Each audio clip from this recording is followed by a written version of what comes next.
Hello and welcome to Co-Optimus's look at the Alienware Steam machine. This is the first look at the home console provided by Valve and Alienware in this case that brings PC gaming to the living room. The focus of the Steam machine comes in two parts. The PC itself, which it is a PC based on desktop components.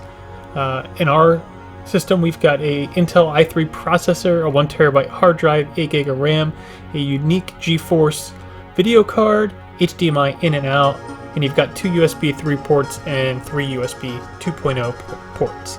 The other piece to the Steam system, Steam machine, is going to be the OS itself, SteamOS, and that's what we're going to focus a lot of this first look at, because that's how you're going to be interacting with the system in the living room, on the TV. It's all about being together on the couch, big screen, controllers in the hand, and emulating that PC-style gaming experience in the living room.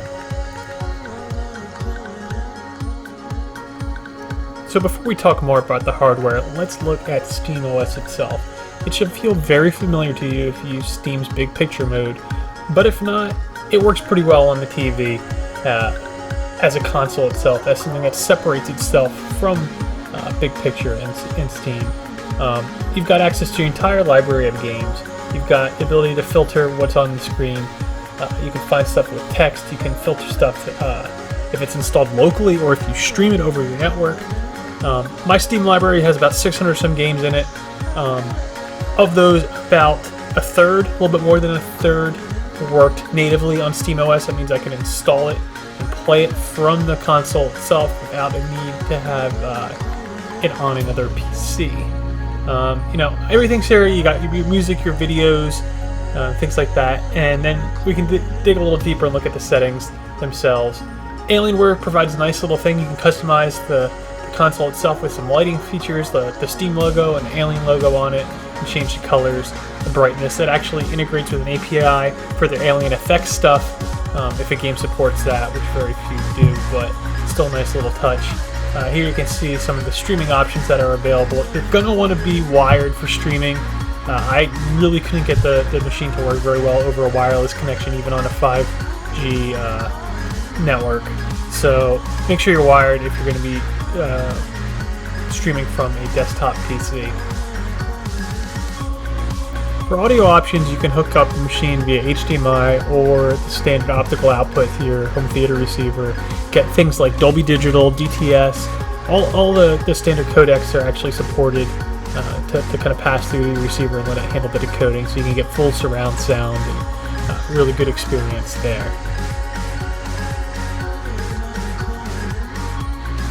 So another big part of the Steam experience is the community and friend aspect. You have full access to your friends list. You can filter friends, you can chat with friends, you can create groups, join groups, browse forums, chat, do anything you can on the desktop you can do here, all with a controller in your hands, the Steam controller. And that's the next big piece of Steam that we're going to look at. But first I just wanted to point out kind of the performance of the machine itself. This is a pretty decent computer, so you should be able to run just about anything. And in fact, one of the goals that Alienware set out with this Steam machine, with its specifications, was to basically run anything that you see today on a console like the Xbox One and the PlayStation 4 at 1080p with a lot of the bells and whistles. Granted, we're looking back here at like Left 4 Dead 2, a little bit older of a game, but I had no problem turning up all the details, 1080p, and it's pretty much silky smooth at 60 frames per second. So I want to show that this is, the full PC version of the game. It's not the console port or anything like that. So if a game doesn't support a controller natively, SteamOS is all about mapping the controller and customizing things. First of all, we'll see that you can actually customize video resolution. You can change that. You can adjust all the graphical settings like you would on a PC. One of the advantages of PC gaming is being able to customize how it looks and feels and plays to your liking. So those options are all there still. That doesn't take that away. Now I'm actually using a mouse cursor here. I'm using the Steam controller for that, but in the game, it still thinks I'm using a mouse and keyboard. The problem with that is it doesn't quite feel right. So what you're going to have to do is customize controller configurations.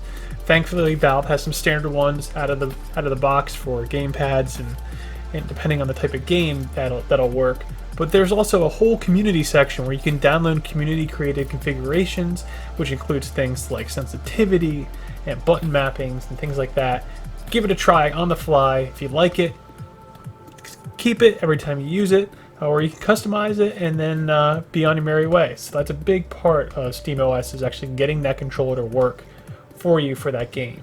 And I'm going to go over the controller in a few minutes just in detail about how I think it really works as a replacement for, say, a standard gamepad like the Xbox 360 controller, which you can plug into the Steam OS device like the Alienware and use that no problem. So be sure to kind of check that out. That's great for co-op gaming. Just plug in multiple 360 controllers or pick up more Steam controllers and you can play. It supports up to 4 in that scenario. So the first thing we're going to do is look at Borderlands 2, which is an FPS. It was on consoles, but the game itself thinks we're using keyboard and mouse. So with that, things feel a little weird to me. For a first-person shooter, it's a little sensitive. It takes a little bit to get used to because it's not an analog movement. Instead, it's like interacting with a touchscreen device. You kind of like a touchpad on a laptop. That's the best way to describe what that right analog stick spot feels like. So moving and aiming takes a little bit to get down, but it works. It works okay for first-person shooters. It takes some getting used to. I feel like I overshot things a lot. I was a little sloppy. I tried a couple other games, like Counter-Strike, Global Offensive, and just, I don't know, it never quite felt as comfortable as it was using a full controller or using a mouse and keyboard. You were definitely stuck in the middle and in between.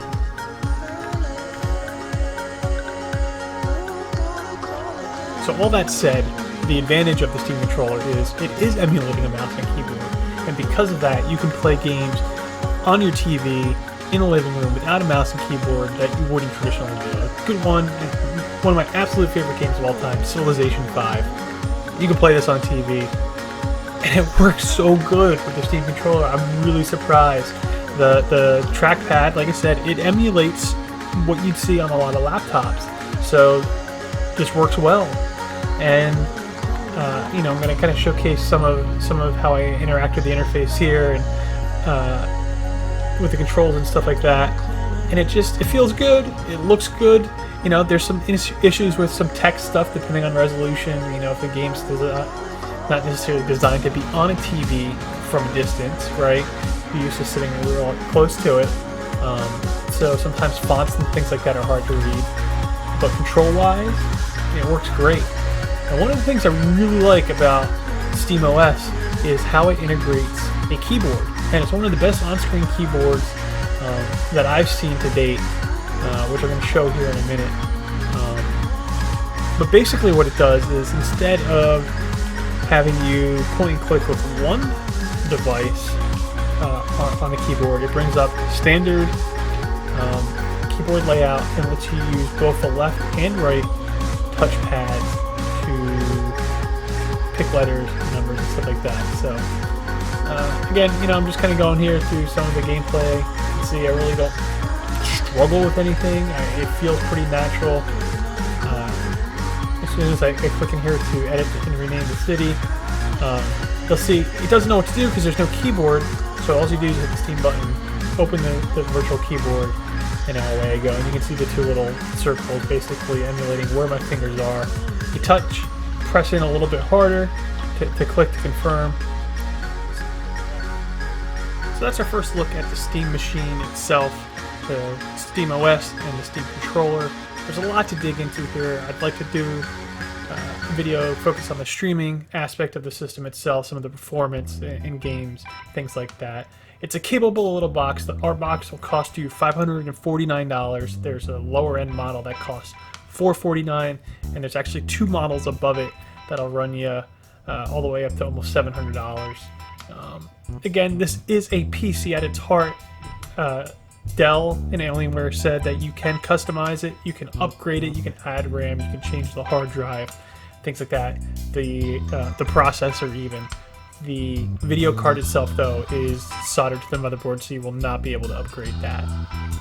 That said, with a pretty solid library of native games, if you don't have a Windows PC for whatever reason, it's not a bad buy. You're going to have, I think there's about 1,200 SteamOS titles, and they're growing pretty rapidly as developers port to it. There's a lot of content to play.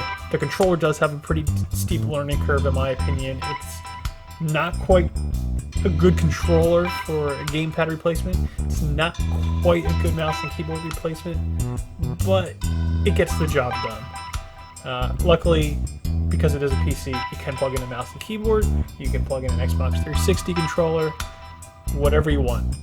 So that's been our first look at the Alienware Steam Machine. Thanks to Alienware for sending that our way to check out, and be on the lookout for more content about it coming soon at Co-Optimus.com.